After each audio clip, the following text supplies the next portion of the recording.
2022년 11월 속초의 한 테마파크 주차장.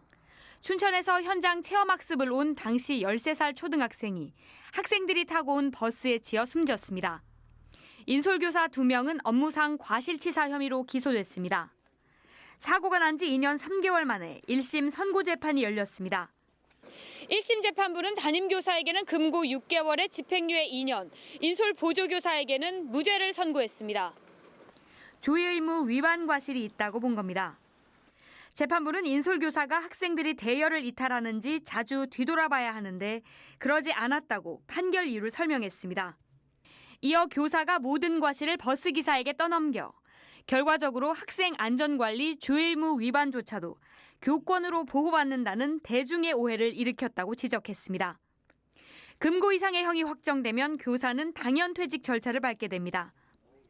재판부는 무죄를 선고한 보조교사에 대해선 학생 안전관리와 관련해 명확한 업무를 부여받지 않아 조의 의무가 있다고 보기 어렵다고 봤습니다. 전방좌우를 제대로 살피지 않아 학생을 숨지게 한 버스기사에게는 금고 2년의 실형을 선고했습니다. 재판이 끝난 뒤 피해 학생의 유족들은 별다른 입장을 밝히지 않았습니다. 인솔교사들의 선처를 호소했던 교원단체들은 현장 체험이라는 예측 불가능한 상황에서 교사들에게 과도한 책임을 지우는 판결이라고 우려했습니다. 당연 퇴직에 해당하는 처벌이 이루어진다면 정상적인 교육 활동은 어렵습니다. 법적 보호 장치 없는 현장 체험 학습을 중단해야 한다라는 입장을 밝힙니다. 교사의 조의 의무 위반 과실에 대한 치열한 법정 공방 끝에 유죄 선고가 내려지면서 현장 교사들의 반발이 커지고 있습니다. MBC 뉴스 나금동입니다. 한 초등학교 앞에 근조화환들이 늘어섰습니다. 지난 4월 이 학교 교사들은 더 이상 아이들을 인솔해 학교 밖으로 나가는 현장 체험 학습을 가지 않겠다고 선언했습니다. 화환은 이 선언을 지지하는 뜻에서 다른 학교 교사들이 보낸 겁니다.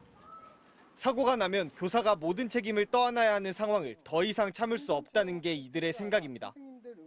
교사 한 명이 그렇게 다수의 학생을 책임지고 차량을 이용해서 외부 활동을 간다는 것 자체가 굉장히 비현실적이고 부담되는 일이죠.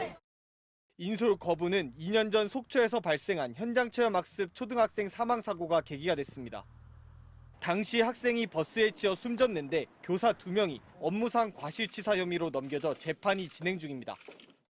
매뉴얼을 준수해도 생길 수 있는 갑작스러운 안전사고에 대한 가능성은 항상 존재하며 그에 따른 책임을 인솔교사 혼자 지게 하는 것이 문제인 것입니다. 교사들이 한 설문조사에 따르면 현장 체험학습 중 안전사고가 생겨도 교육청이나 학교가 교사를 보호할 거란 믿음이 들지 않는다는 교사가 82%에 달했습니다. 따라서 인솔 책임을 다했을 경우 사고가 나도 처벌받지 않는 제도적 안전장치가 먼저 마련돼야 한다고 교사들은 요구하고 있습니다. 하지만 일부 학부모들은 학교가 충분한 소통 없이 일방적으로 체험학습을 줄이기로 결정했다며 반발하고 있습니다. 아동학대와 직무유기라는 게시물까지 올리며 교육청에 민원을 제기해 교사와 학부모 사이의 갈등은 깊어지고 있습니다. 제가 아이를 데리러 오고 등하교를 시키면서 왔다 갔다 아이들 많이 보잖아요. 너네 현장 가고 싶니? 그러면은 그냥 뭐 이구동성으로 큰 소리를 내가 가고 싶어 막 이래요. 그런데 못 가게 됐잖아요. 안타깝죠. 경기도교육청은 법적 문제 발생 시 교직원 보호를 위해 노력할 것이라면서도 현장 체험 학습은 학교가 자율적으로 결정할 부분이라고 설명했습니다. MBC 뉴스 백수입니다.